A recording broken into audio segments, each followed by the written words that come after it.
আজকের দিনটা শুরু হয়েছিল তোমার বৃষ্টি দিয়ে, কিন্তু বৃষ্টি দেখলে তো আমার চলবে না, কারণ আমাদের পেটের খিদের আগুনটা কিন্তু বৃষ্টির জলে নিভবে না। তাই রান্নাঘরে গিয়ে প্রথমে ভাত বসিয়ে দিলাম। জানো তো বন্ধুরা, বৃষ্টি তোমার তখনই দেখতে ভালো লাগবে যখন মাথার উপর তোমার ছাদ থাকবে আর তোমার পেটে ভরা থাকবে। আর 3 নম্বর কি বলতো, 3 নম্বরটা হলো তোমার পেছনে কোনো কাজে চাপ থাকবে না, তখন তোমার দেখবে বৃষ্টি দেখতে খুব ভালো লাগবে। কিন্তু ভাগ্যক্রমে আমার কিন্তু প্রথমটা মানে মাথার উপর ছাদ আছে, কিন্তু আজকে আমার প্রচন্ড জোরে খিদে পেয়েছে আর কাজের প্রেশারও প্রচুর আছে।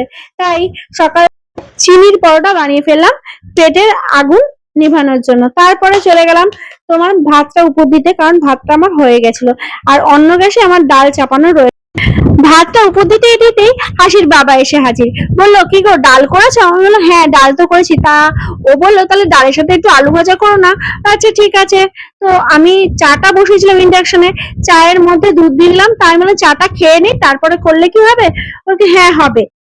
চাটা ছেঁকে নিয়ে শাশুড়ি মেয়েকে দিয়ে আমার চাটা নিয়ে চলে গেলাম তোমার ডাইনিং টেবিলে। সেখানে তোমার জল খেলাম প্রথমে, কারণ সকাল থেকে জল খাওয়া হয়নি। জলটা খেয়ে চাটা খেয়ে যেই না রান্নাঘরে এসে দেখেছি, ও মা, দেখি চোখের নিমেষে কতগুলো বাসন জমে গেছে। তো এইসব বাসন টাসন মেজে নিয়েছি। আর অংশুবাবু, খুশি, তারপরে ইতি রানী, এরা কেউই বাড়িতে নেই, ওরা সবাই চলে গেছে মামার বাড়িতে। তো শ্বশুরমশাই বলেছিল আজকে পুঁই শাক করো, আর পুঁই শাকের মধ্যে কোনো সবজি দেবে না। সেই অনুযায়ী আমি পুঁই শাকটাও বসিয়ে দিলাম। আর পুঁই শাকটা তোমার হতে হতে আমার অন্য গ্যাসে তোমার ডাল কিন্তু ফোড়ন দেওয়া হয়ে গেছিল। এই দেখো, আজকে কিন্তু আমি পুঁই শাকে কোনো সবজি দেইনি শ্বশুর মশাইয়ের কথা মতো। ডালটা যেই ফোড়ন দিয়েছে অমনি হাসির বাবা বলছে, কি গো, আমার আলু ভাজা হয়েছে? তাই বলে, হ্যাঁ গো হয়েছে, দিচ্ছি। তার আমার কি 10টা হাত?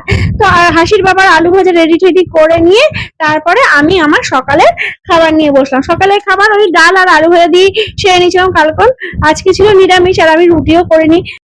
সকালের জলখাবার সারা হয়ে যাওয়ার পরে তারপরে আমি চলে গেলাম দুপুরে রান্না করতে। দুপুরে আমি রান্না করেছিলাম তোমার পনির আর পটল পোস্ত।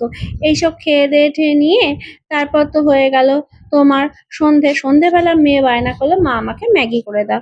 তো ঠিক আছে, মেয়ের বায়না অনুযায়ী মেয়েকে আমি ম্যাগি করে দিলাম। আর মেয়ে বললো, মা তুমি আমার থেকে একটু খাবে না? তো ওর থেকে একটু চেখে দেখলাম। বাইরে তাকিয়ে দেখলাম বৃষ্টি কিন্তু তখনও পড়ছে টিপ টিপ টিপ টিপ করে। তাই সন্ধেবেলা চাটা নিয়ে চলে আসলাম ঘরে, আর চায়ের মধ্যে বিস্কুট ডুবিয়ে চাটা খেয়ে নিলাম। আর এরপরে চলে গেলাম আমি ওপরের ঘরে মেয়েকে পড়ানোর জন্য। মেয়ে পড়তে লাগলো। মেয়ের কাছে ছিল একটা মেয়ের ব্যাগ। সেই ব্যাগটা খুলে দেখলাম তার মধ্যে অজস্র আছে নকল টাকা।